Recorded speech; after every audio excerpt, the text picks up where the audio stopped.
Eu quase me lasquei na hora de fazer uma transição de carreira, mas você não vai se lascar porque eu vou lhe mostrar o que você precisa fazer antes de tomar essa decisão que é tão importante na sua vida. Olá, riqueza! Quem fala aqui é Lai Santiago, esse é o nosso canal Vida à Vista e aqui a gente planta no presente a vida que a gente quer ter no futuro.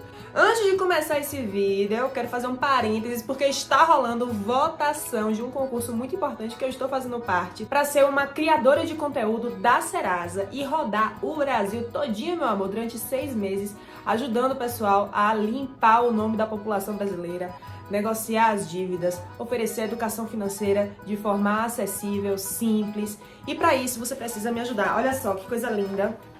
Eu tô tipo uma vereadora, minha gente. Então você vai lá no meu Instagram, no link aqui embaixo, que eu vou deixar na descrição também, para você votar em mim, pelo amor de Jesus, porque eu quero terminar de pagar a dívida de minha família, que eu não terminei, né? Ainda falta bastante. Eu contei um pouco da minha história já aqui pra vocês. Inclusive, o vídeo de hoje eu escolhi até mudar o tema, eu tava pensando em outra coisa, mas eu mudei justamente para puxar esse gancho, né? Falar de mudança de carreira. Foi o tema que a Ana falou na semana passada também. E eu já tenho um material aqui que eu conto um pouquinho da minha trajetória, de qual foi essa sofrência toda, essa caminhada que eu fiz até chegar no estágio que eu me torno planejadora financeira. E hoje tenho muito orgulho de dizer que já tirei mais de 1000 pessoas do endividamento, já tirei mais de 1000 pessoas do caos financeiro.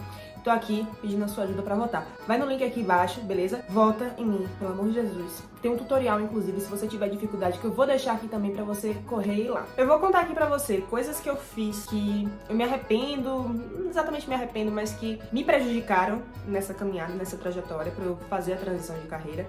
E o que eu faria diferente se eu pudesse voltar no tempo, né, e reescrever a minha história. É importante você saber que durante bastante tempo eu tive muita dificuldade financeira e eu não tinha, assim, uma família riquíssima que poderia prover pra mim, nada disso. Eu tinha que me virar e resolver eu mesmo os meus BOs e ir lá pagar minhas contas e tudo mais, que nem a maioria da população brasileira, né?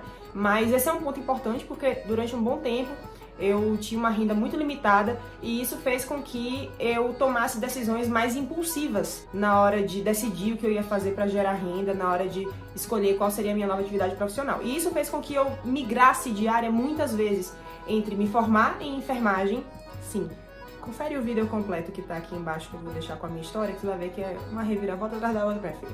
Então, até eu sair da enfermagem e chegar no planejamento financeiro, foram muitas reviravoltas. Eu trabalhei com muita coisa, com tudo que você imaginar.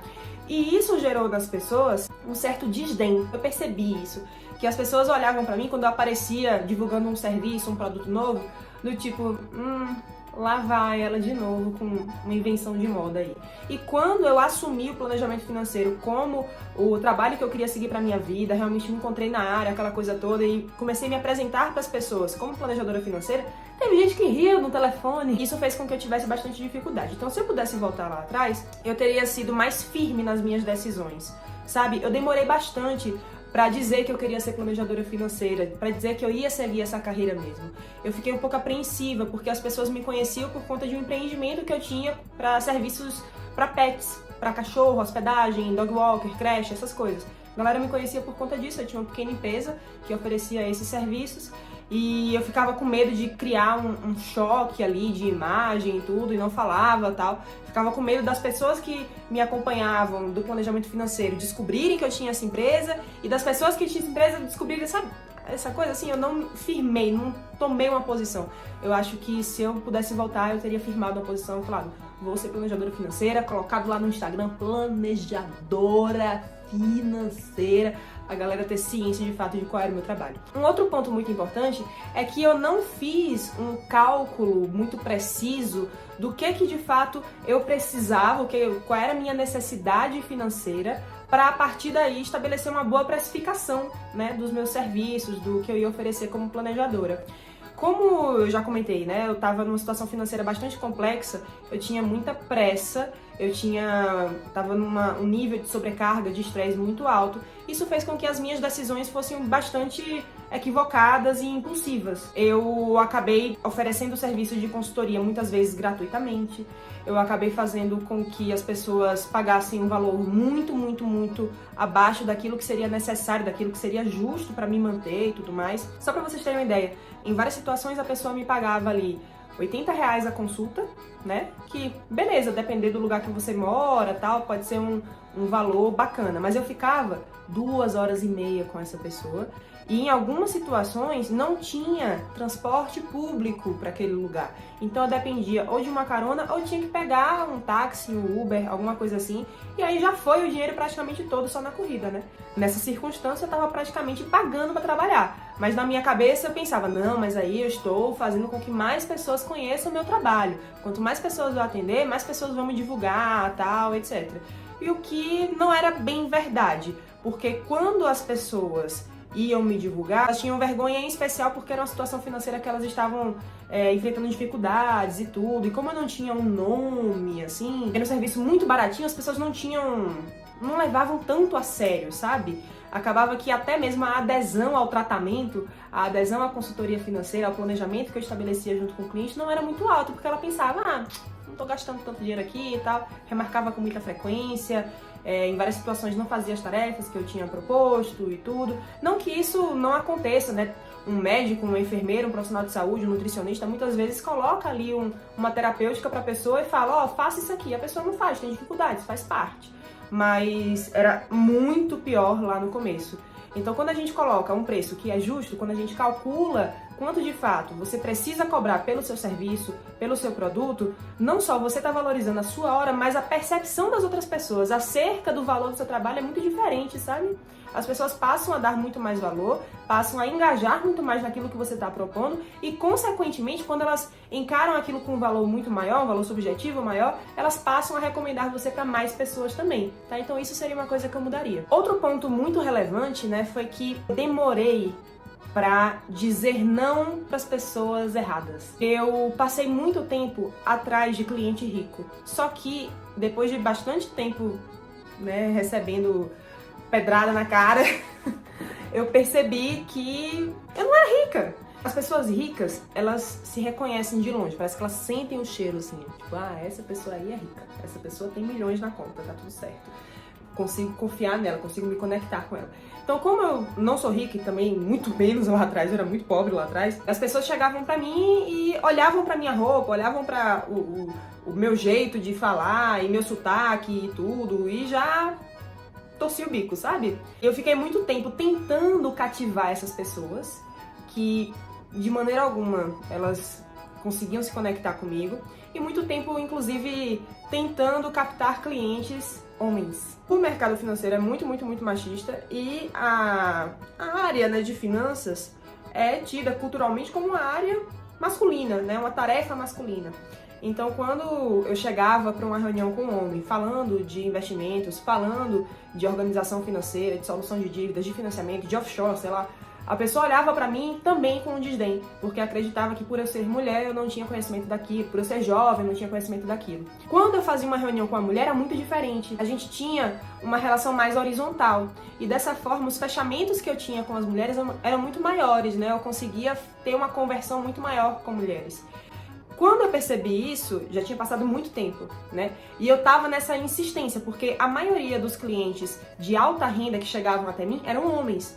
E as mulheres que chegavam até mim tinham menos dinheiro. Eu pensava, poxa, vai ser um valor mais barato que eu vou receber, aquela coisa e tal. Mas eu percebi nesse momento que era uma grande oportunidade até de fazer um trabalho com impacto social bem mais relevante, né? Se eu conseguisse atingir mais mulheres, com certeza eu conseguiria fazer com que essas mulheres melhorassem sua condição financeira e, de fato, conseguissem ter algum tipo de equiparação ali com os homens, né? Essa questão de gênero é muito forte, a gente sabe disso, a gente sabe das disparidades que acontecem na nossa sociedade. E quando eu percebi isso, já tinha passado muito tempo, eu poderia ter começado já esse trabalho de afunilar a minha audiência, os meus clientes, lá atrás. Eu percebi isso muito cedo, mas eu só tomei a decisão de realmente dizer não para os clientes homens tarde demais, sabe? Depois desse período que eu comecei a focar em clientes mulheres e pedir recomendações apenas de mulheres, o jogo virou. Inclusive foi quando eu conheci a Rede Fluida, que é uma rede de mulheres empreendedoras que realmente mudou a minha vida, me colocou em contato com mulheres maravilhosas e a gente sabe que a relação de confiança, o vínculo que é formado é muito maior quando a gente tá com um nicho que a gente se identifica, né? Então fica a minha dica pra você aqui também. Se você está fazendo essa transição, identifique qual é o seu nicho, perceba ali para quais pessoas você conseguiria ter uma conexão conexão maior, você conseguiria ter uma aceitação maior, identificação maior e direcione os seus esforços para esse grupo de pessoas. Não fique tentando agradar todo mundo, porque vai dar treta, você vai se cansar muito mais, vai gastar energia à toa e não vai ter resultado. E para fechar, eu demorei muito para dar os primeiros passos. Eu achava que eu tinha que estar muitíssimo bem preparada para conseguir vender um fósforo. Eu achava que para eu conseguir vender uma garrafa de água, eu precisava de um mestrado em Harvard. Eu acreditava que para oferecer qualquer tipo de serviço, eu precisava de uma qualificação muito superior àquela que eu tinha. E isso me impediu de dar passos importantes, isso me impediu de lançar cursos na época em que os cursos bombavam, porque eu achava que eu não tinha capacidade para compartilhar o meu conhecimento com as pessoas. Isso fez com que eu não me colocasse ali em processos seletivos. Eu achava que eu não tinha capacidade para passar e, na real, quando eu ia ver, as pessoas que tinham sido aprovadas tinham menos capacitações do que eu, menos cursos, tinham um nível de instrução menor do que o meu e, na verdade, o que faltava era segurança, né? Você não precisa ser uma profissional completa quando você está fazendo uma transição de carreira. Afinal de contas, você está começando um novo ciclo agora. Permita que você seja iniciante, faz parte. E você pode começar com aquilo que você tem hoje.